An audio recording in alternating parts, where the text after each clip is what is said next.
বন্ধুরা, তোমরা সবাই কেমন আছো? আশা করছি সবাই খুব ভালো আছো আর আমিও খুব ভালো আছি। আমার চ্যানেলে নতুন একটা ভিডিওর সঙ্গে তোমাদেরকে আরও একবার ওয়েলকাম জানাই।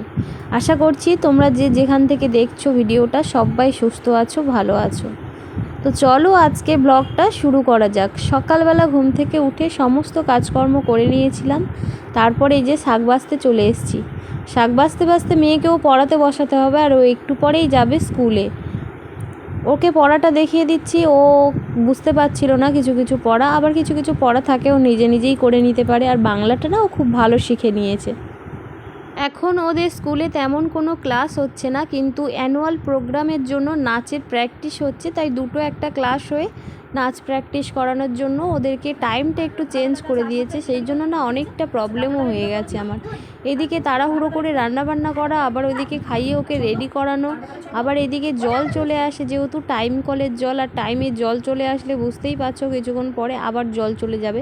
সুতরাং কিছু জল থাকে ভরে নেওয়ার জন্য, তো সেইগুলো তাড়াতাড়ি করে আবার ভরতে হবে। এদিকেও চাপ আছে। চলো তোমাদেরকেও কি পড়ছে একটু শুনিয়ে দিই। 8 মাত্রা, একটি তালি ও একটি খালি। বিভাগ 2, ছন্দ 4/4, 1 মাত্রায় তালি ও 5 মাত্রায় খালি। ধাগে তে তে, লাগে ঢেলে রে ধা।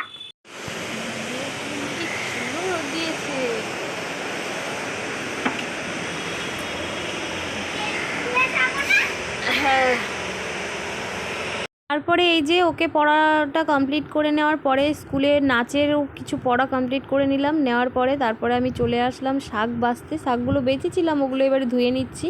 আমি শাক না অনেক ভালো করে ধুই, যেহেতু এখন বর্ষা, বৃষ্টি হচ্ছে, তো বৃষ্টির সময় খুব অসুবিধা হয়ে যায়। যদি শাক ঠিকঠাক করে না বাছা হয় না, ওর মধ্যে কেমন ডিম মতো হয়ে থাকে। ওই জন্য আমি চেষ্টা করি খুব সুন্দর করে শাকগুলো ভালো করে বেছে আবার ধুয়ে আবার কাটবো যখন, তখন একবার আবার ধুয়ে নেব। আর ক্যামেরাম্যানটা কিন্তু আমার মেয়েই ছিল। আমার মেয়ে এই ক্যামেরাটা ধরে দিচ্ছিল, তাই জন্য কিন্তু ঠিকঠাক ক্যামেরাটা ধরতে পারছিল না। তাই ওকে বলছিলাম, দেখ এইদিকে ক্যামেরাটা ধর ঠিক করে। তারপরে এই যে শাক টাক ধোয়ার পরে ভাতটাও হয়ে গেছে। বলেছিলাম ভাতটা বসিয়ে দিয়েই আমি শাক বাছছিলাম, আর তার মধ্যেই ভাতটা হয়ে গেছে। এখন নামিয়ে দিলাম, ফ্যান গালতে দিয়ে দিলাম। আর এইদিকে ভাত গালতে গালতে না আমার হাতের মধ্যে একটুখানি পড়েছিল, গরম লাগলো, তো কী আর করা যাবে বলো। তারপরে এই যে লঙ্কা ভাজতে হবে। এবার আলু সেদ্ধ মাখবো, যেহেতু ও খেয়ে স্কুলে যাবে, আর শুধু আলু সেদ্ধ তো খেলে হয় না, ওর সাথে একটু ভাজা লাগে। সেই জন্য একটু পটল ভাজা করে নেব। আর লঙ্কা ভাজা দিয়ে না আলু সেদ্ধ মাখতে খুবই ভালো লাগে, খেতে তো ভীষণ ভালো লাগে। কাঁচা লঙ্কা দিয়ে মাখলে অতটা ভালো লাগে না, কেন কি আমার মেয়েও পছন্দ করে না। লঙ্কা অল্প দেবো ঠিকই, কিন্তু খেতেটা ভালো লাগে না অতটা।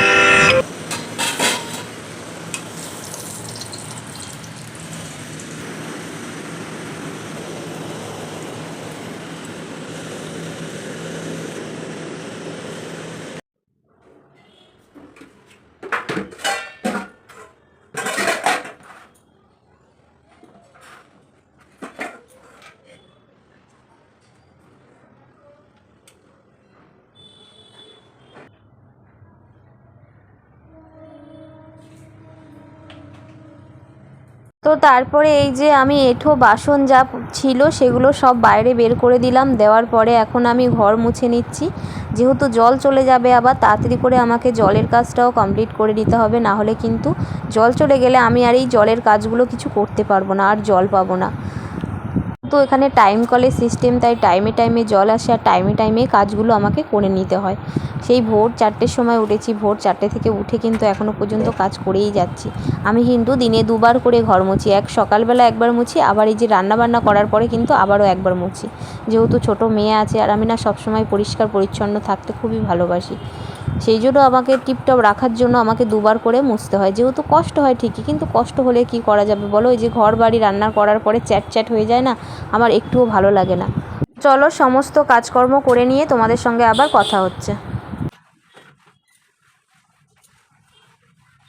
তো তারপরে এই যে সমস্ত কাজকর্ম যা ছিল সবগুলোই করে নিয়েছি। করে নেওয়ার পরে কিন্তু তোমাদের সঙ্গে বকবক করতে বসেছিলাম।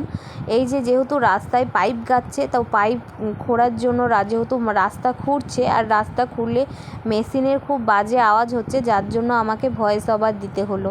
আর এই ভয়েসটা রাখলাম না, ভয়েস ওভার দিলাম। তো তোমাদের সঙ্গে গল্প করছিলাম অনেক কিছু, যে আমি কি কাজ করলাম, কি করলাম না করলাম, সবটুকু শেয়ার করার জন্য তোমাদের সাথে বকবক করছিলাম। কিন্তু কি আর করা যাবে বলো, তোমাদেরকে শোনাতে পারলাম না, যেহেতু খুব বাজে আওয়াজ হচ্ছিল, তাই জন্য ভয়েস দিয়ে এই কথাগুলো আমাকে বলতে হলো। তো এই যে তারপরে আমি স্নান করার পরে পুজোটাও দিয়ে নিলাম। আর পুজো দিতে তো সবারই খুবই ভালো লাগে, আমার তো ভীষণ ভালো লাগে। আমার ঠাকুর ঘরটা একবার তোমাদের সঙ্গে শেয়ার করে দিলাম। আমার ঘরে খুব বেশি ঠাকুর নেই, আর খুব বেশি সাজানো গোছানোও নেই, যতটুকু পেরেছি করে রেখেছি। পুজো দেওয়ার পরে এই যে রান্নাঘরে চলে আসলাম। তোমাদেরকে বলে দিয়েছিলাম যেহেতু জল আসে, তার জন্য আমাকে কিছুটা রান্না বাকি রেখে আমাকে আবার স্নান করে নিয়ে পুজো দিয়ে জলের কাজ কমপ্লিট করে আবার রান্নাঘরে আসতে হয়। এই যে তারপরে রান্নাঘরে আসলাম, এসে ডিম সেদ্ধ বসাচ্ছি, যেহেতু ডিম রান্না হবে। আর ডিম রান্না করবো যেহেতু 3টে নিয়েছি, যেহেতু আমরা 3জন, আর এই বেলার মতো করে নেব, সেই জন্য 3টে ডিমই করে নিচ্ছি। ডিম না আলু দিয়ে করবো না, শুধু ডিমের কারি করব। যেহেতু ভোর 4টের সময় উঠে ভোর 4টে থেকে কাজকর্ম করি, সেই জন্য না সত্যি কথা বলতে গা না খুব ম্যাচ করে। এত সকালবেলা উঠে ঘুম থেকে কাজকর্ম করা না খুবই কষ্ট হয়ে যায়। আর দুপুর হলে না মনে হয় কি একটু শুয়ে পড়ি, কিন্তু কি করা যাবে বলো, আমার যেহেতু কিছু রান্না বাকি থাকে, সেগুলো তো আমাকে করতেই হবে। এখন রান্না বান্নাটা করে নিই, আর রান্নার জন্য যা যা সবজি কাটতে হবে সব কেটে ফেলি। চলো, ডিম সেদ্ধ তো বসিয়ে দিয়েছি, ওদিকে স্নান ধান করে পুজো টুজো দিয়ে দিয়েছি। পাশে এত শব্দ হচ্ছে না, আমি বলতেই পারছি না, মানে কিছু ভয়েস দিয়ে কথা বলতে পারছি না। তো চলো আমি রান্নাটা তাড়াতাড়ি করে নিই। এদিকে মেশিনের আওয়াজ, আর যেহেতু স্টেশনের পাশে একদম বাড়ি, তো খুব সমস্যা হয়ে যায় জানো তো ভিডিও করা। তবুও কি করব বলো, ভিডিও করার চেষ্টা করি, অনেক কষ্ট করে ভিডিওটা আমি শ্যুট করি। সত্যি কথা বলতে তোমাদের একদিন শেয়ার করব যে আমি কিভাবে ভিডিও শ্যুট করি, তোমাদেরকে দেখাবো। তোমরা যদি দেখতে চাও তো কমেন্ট করে বলো। হাতটাও তোমাদের সাথে গল্প করতে করতে কেটে ফেললাম, যার জন্য হাতের মধ্যে খুব ব্যথা করছিল। আর তবু কী করবো বলো, খুব জ্বালা করছিল, তাও আমাকে কাটতে হলো। আর এদিকে ভেবেছিলাম যে ডিমে কারি করব, ডিমে আলু দেবো না, তো কিন্তু তারপর দেখলাম যে বাচ্চাটা আছে কি দিয়ে খাবে, ওর জন্য আবার একটুখানি আলুও দিয়ে দিলাম। তারপরে এই যে কিছু মটর ভিজিয়ে দিলাম, ওবেলা ঘুগনি করব। আর আমি না মিক্সিতে তাড়াতাড়ি করে তাড়াহুড়োর জন্য মিক্সিতে বলি পেস্ট করব, আর মিক্সারটা না ডিস্টার্ব করছে এই সময়তে। বলে না বিপদের ওপর বিপদ হয়, কি করব বলো, হাতটাও এদিকে কেটেছে, আবার ওদিকে মেশিনের শব্দ হচ্ছে, কান মাথা পুরো খেয়ে নিয়েছে। আবার এই দিকে কিন্তু মিক্সিটাও খারাপ হয়ে গেছে, সব দিক থেকে একসাথে খারাপ ঘটনাগুলো ঘটছে। আর এই যে আমার হাত না খুব জ্বালা করছে, ওদিকে কেটে গিয়েছিল। আর যেহেতু লঙ্কাও দিয়েছিলাম মিক্সিতে, 1 গাদা লঙ্কা দিয়ে দিয়েছিলাম ডিমের ঝাল করার জন্য। তারপরে এই যে একটুখানি পেঁয়াজের বড়া ভেজে নিচ্ছি, আর ডিমের তরকারি করা সমস্ত রান্নাবান্না কমপ্লিট হয়ে গেছে। একটু বড়াটা না হলে না হয় না, বড়াটা খেতে একটু ভালোই লাগে আর কি, যে কোনো তরকারির সাথে।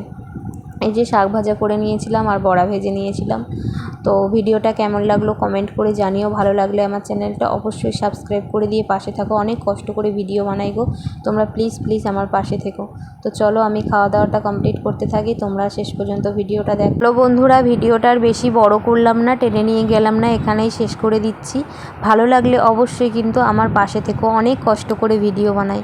ততক্ষণের জন্য কিন্তু তোমরা সবাই সুস্থ থেকো, ভালো থেকো, আর আমার পরের ভিডিওর জন্য তোমরা অপেক্ষা করো। তো চলো, টাটা, বাই বাই।